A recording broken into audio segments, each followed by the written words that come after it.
We live in a results-driven world. When we work, we want to see the results of our labor. We want to see the fruit of our labor. With our money, we want to see the results of our money. When we spend money, we want to see what we get. But when we're involved in ministry, we have to go into ministry with a different mindset because ministry can be challenging.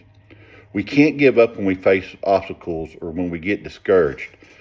If we look at the Apostle Paul, he faced numerous hardships in his ministry, but he persevered through faith in his reliance on God. Today I want to read out of Galatians chapter 6, verse 9. It says, "Let us not become weary in doing good, for at the proper time we will reap a harvest if we do not give up." The Apostle Paul is telling us we can't become weary in doing good. We have to persevere in our service, trusting that God will reward our faithfulness. Many times in ministry, we plant seeds, and sometimes those seeds take time to grow, and that can lead to a feeling of ineffectiveness, that we're not doing a good job if we're not seeing results, seeing the fruit of our labor. And we feel that our ministry is not producing the fruit that we want it to produce.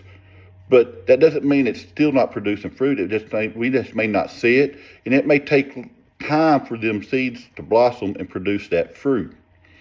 Sometimes God will shut doors on us because we're not ready to progress yet. We just don't know that, and God's waiting for the right time for us to move farther in our ministry. And we can't get discouraged because it's all about God's timing, not ours.